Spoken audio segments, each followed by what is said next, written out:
This is tutorial number 3 about essay writing and getting higher grades for your work. And I've already introduced you to my sample essay, which is all about England, Scotland and Ireland in the 1640s and 1650s, the time of the wars of the Three Kingdoms, of Oliver Cromwell and all the rest of it. And I'm just going to scroll down through the essay here, which I've got up on the screen. As you can see, there's the question, which I've already discussed a bit, and I'm going to keep that in mind.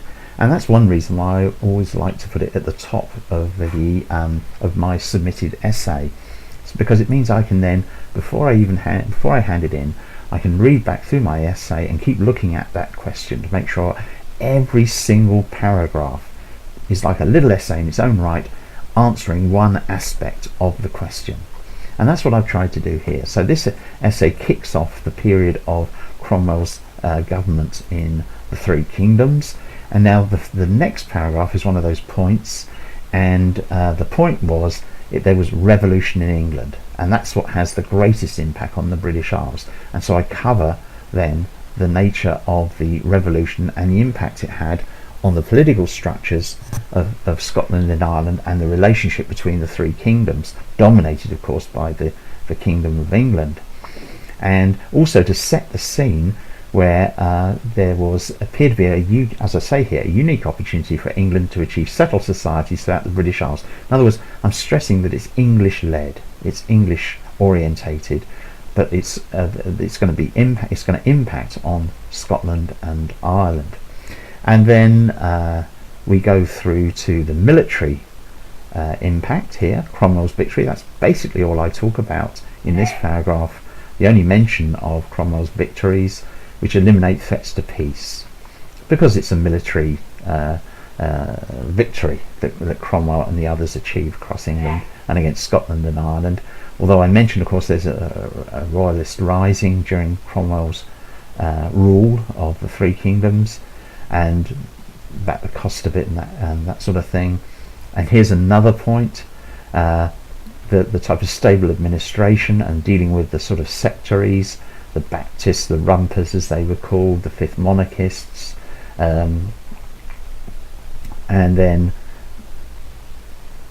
the political differences within England that existed. So you can see there's all a series of points which I made, and the contrast between the government in England and the governments that Cromwell imposed in Scotland and Ireland. And the whole idea of this is to make a whole series of points which demonstrate how it was that Cromwell was able to achieve settled government. In other words, every single point directly answers the question right at the beginning of the essay. And I've not been tempted into drifting into, say, the life of Cromwell or any aspects of Cromwell's society or the other events, but I kept focused onto the question. And at the bottom of the essay here, you can see I put the word count, and the word count's very small. I mean, for a undergraduate essay, it's only just over 2,000 words, 2,325 words, and that's because that was the word limit. This wasn't an end of term or end of semester paper. This was simply an essay within a semester, but it counted towards the final mark. And so the word count wasn't high, but within that word count I've made sure I've used every single word that I possibly can, that all of this has no irrelevant information. Again, keep hammering away, answer the question, stick to the question, go back and stick to the word count. And another aspect of this is, once you've written your paragraph, and frankly if you've got a whole series of notes on a scrap piece of paper or something next to it, my advice would be to write out a paragraph on each point and try and get it into one reasonable sized paragraph. Don't go rambling on just on one point and then try and get through the other points in the last 500 words, but go to each point as a paragraph, and let's see how many words in that paragraph. 131 words. There we are.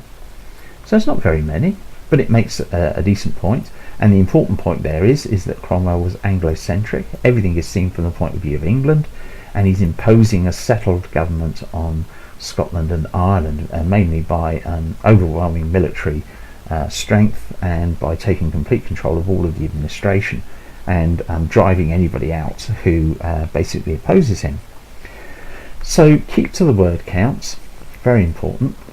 And once you've written your first draft, and you don't just write one draft of an essay, you write it out paragraph by paragraph. Each paragraph ideally should cover one point. You should not repeat the point further down, not go back to it. That's very unorganized writing. Once you've written out your paragraph, read it over and see how many words you can actually delete that are not necessary, and any that are unnecessary you just cross out, and that means you've got more words available for maybe even another point. You can fit another paragraph in with another point. But the whole basis of this is to write what I would call a tight essay, which, as it were, point by point builds up to a very convincing answer to the question. So I would really stress the importance of doing that.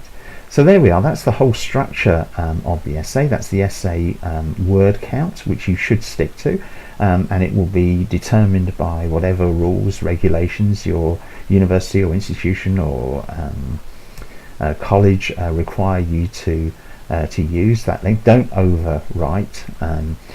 It's often that examiners, even if it's a very long, overlong essay, way over the word count, they'll tend to not mark you down for writing over, but there's no guarantee of that, and the rules could well be that if you write much more than the set word count, then you will be penalised for that.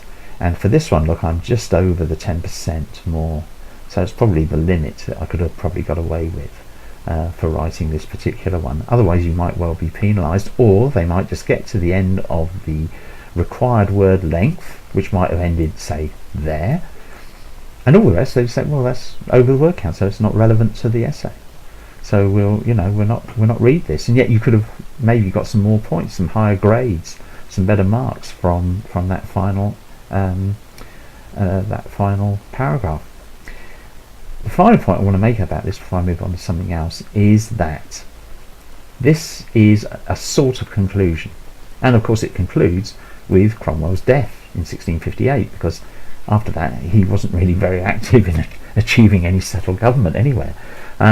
So I've tried to assess the impact of all of these points, of the methods he used to try and achieve settled government, and whether he was successful or not. And I've said here quite clearly it was an impossible task, and at the same time I've tried to round off my arguments into a conclusion which doesn't just repeat all the points up here. That's another really unhelpful way, something which will not win you extra marks, get you a higher grade, if you just repeat all the points you've made up here, because you're just wasting space.